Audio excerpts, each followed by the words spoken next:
Hello दोस्तों, स्वागत है आप सभी का हमारे यूट्यूब चैनल स्टूडेंट लाइफ में। तो कैसे हैं आप सभी लोग? आशा करते हैं आप सभी लोग बहुत अच्छे होंगे और अपनी पढ़ाई लिखाई अन्य सभी कार्यों को बहुत ही अच्छे ढंग से कर पा रहे होंगे। तो आइए शुरू करते हैं हम आज की वीडियो की। और आज का जो वीडियो है हमारा वो इस टॉपिक पे बना हुआ है कि जैसा आप सभी को पता है कि सीटेट दिसंबर 2024 परीक्षा का आयोजन दिसंबर या जनवरी माह में होने वाला है।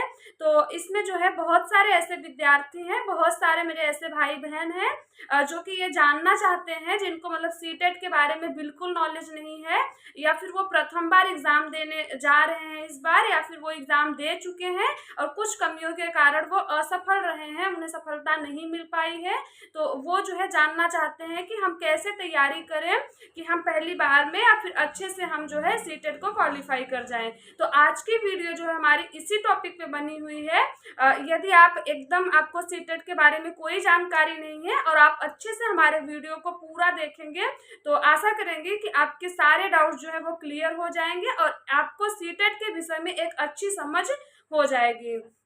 तो चलिए हम वीडियो की शुरुआत करते हैं। तो सबसे पहले हम आपको बताना चाहेंगे कि सीटेट जो है उसमें टोटल 5 विषय को हमें पढ़ना होता है, जिसमें प्रत्येक विषय 30-30 अंक का होता है और टोटल अंक जो होते हैं वो 150 होते हैं और 150 होते हैं।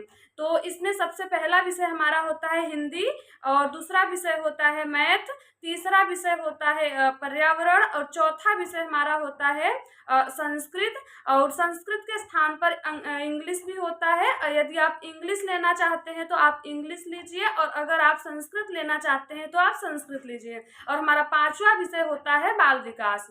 तो इसमें से प्रत्येक विषय जैसा कि आपको पता है 30-30 नंबर के होते हैं, और प्रत्येक विषय में 15 नंबर का पेडागोजी आएगा और 15 नंबर जो है वो विषय से संबंधित स्पेशल आएंगे। जैसे हिंदी में ग्रामर हो गया, बाल मनोविज्ञान में जो कि आपके सिद्धांत वगैरह हैं जो कि बहुत सारे मनोवैज्ञानिकों ने दिया है, वो सारे प्रश्न आपसे पूछे जाएंगे। तो अब इसमें जो है 150 में से ऐसा नहीं है कि आपको 150 अंक प्राप्त करना है। 150 में से आपको यदि आप जनरल कैटेगरी से आते हैं तो आपको 90 अंक प्राप्त करना होता है, जिसमें आप क्वालिफाई माने जाएंगे। और अगर आप SC ST OBC अदर किसी कैटेगरी से आते हैं तो आपको 82 अंक प्राप्त करना होता है, जिसमें आप क्वालिफाई माने जाएंगे। लेकिन ध्यान रहे, जैसा कि आप सभी को पता है कि हाल ही में बिहार राज्य में एग्जाम कंडक्ट कराया गया है, और उसमें ये हुआ है कि अगर आप किसी अदर स्टेट से आते हैं तो आप किसी भी कैटेगरी के हों, लेकिन वहाँ पे आप जनरल में काउंट होंगे, इसलिए आपको 90 अंक ही चाहिए। अगर 90 अंक से कम आपके अंक हैं तो आप वहाँ के लिए क्वालिफाई नहीं माने जाएंगे।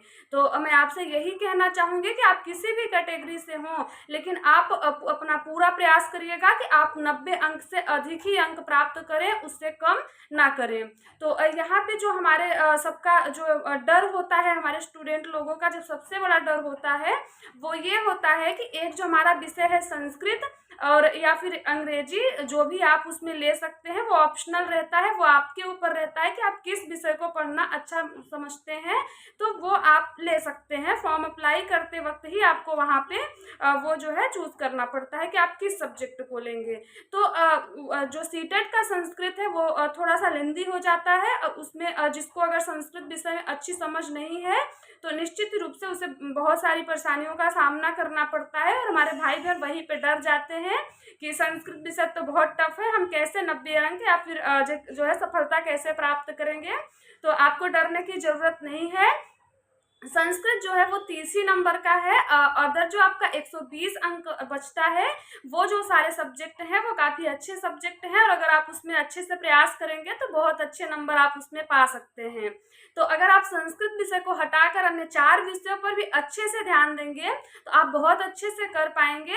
और संस्कृत में भी 15 नंबर का जो प्रश्न पूछता है उसमें 2 पैराग्राफ आता है, उसमें अगर आप थोड़ी सी प्रैक्टिस अच्छी कर लेंगे पैराग्राफ के लिए तो आप बहुत अच्छा उसमें से कम कम 10 से 15 नंबर तो आप आसानी से संस्कृत में भी पा जाएंगे। ऐसी बात नहीं है कि आप उसमें बिल्कुल एक भी अंक नहीं पाएंगे।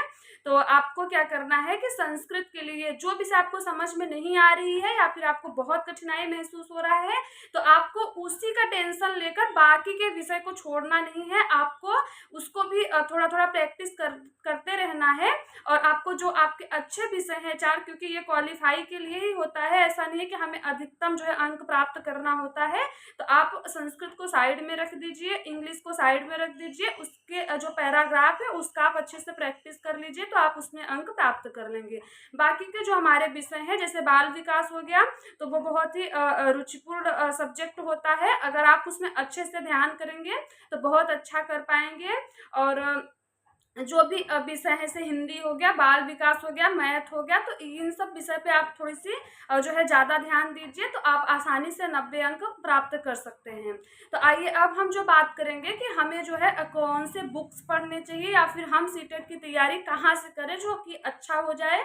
और जैसा कि आप सबको पता है कि मैंने भी 2 बार सीटेट क्वालिफाई किया है, तो उसी बेस पे मैं अपने अनुभव को जो है आपके साथ साझा करते हुए आपको बताना चाहूँगी कि मैंने जो किया है कि सीटेट के लिए कैसा है कि सीटेट थोड़ा सा कॉन्सेप्ट बेस्ड उसमें क्वेश्चन आते हैं।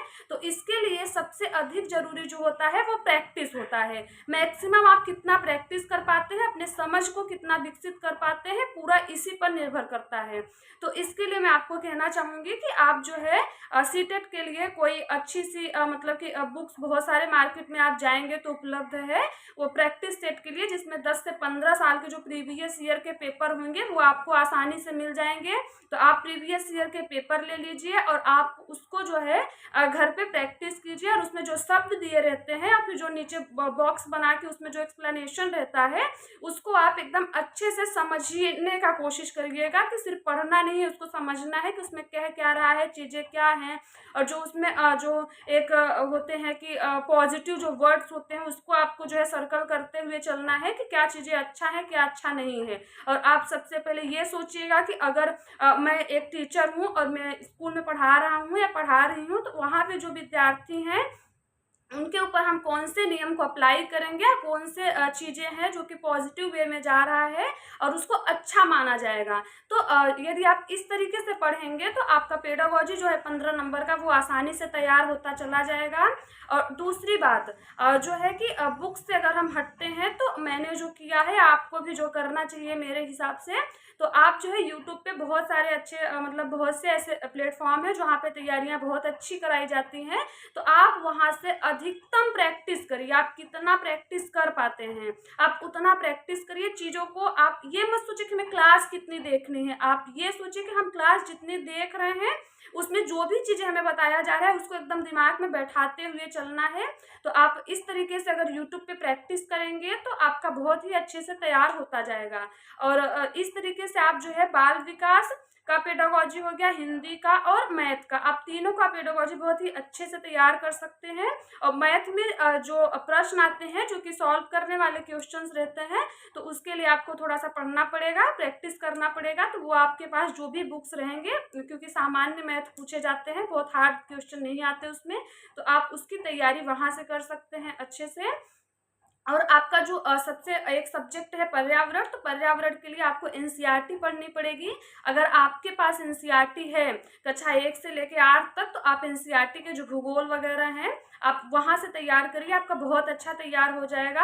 और अगर आपके पास इतना समय नहीं है या फिर आप समय नहीं दे पा रहे हैं, तो यूट्यूब पे आप सर्च करेंगे जो है तो बहुत अच्छे अच्छे मैराथन क्लास जो है पर्यावरण के वो सारे आपको उपलब्ध हो जाएंगे। तो आप जो भी पढ़िए आप कोशिश करिए कि उसको नोट्स बनाएं, और नोट करते हुए आप एक हफ्ते में, नहीं तो यदि आपने दिन भर पढ़ा है तो शाम को आप जरूर उसको एक बार रिवीजन कर लीजिए। तो अगर इस तरीके से आप करेंगे तो आपका जो है बहुत ही अच्छे से तैयार होता चला जाएगा और आप काफ़ी अच्छा करके आएंगे और आप पहले ही प्रयास में एकदम अच्छे से सीटेट को क्वालिफाई कर लेंगे। तो आशा करते हैं कि आपको मेरी वीडियो बहुत ही हेल्पफुल लगी होगी और अच्छी लगी होगी।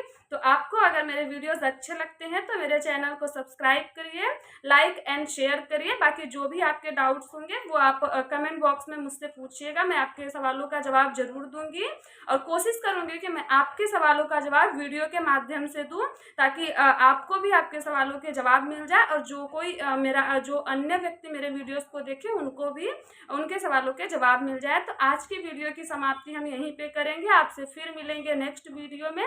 तब तक के लिए आप लोग ख्याल रखिए, और आपको कितनी अच्छी वीडियो लगी और आपको कितनी मदद मिली इसको आप कमेंट बॉक्स में ज़रूर बताइएगा। तब तक अपना ख्याल रखिएगा। धन्यवाद।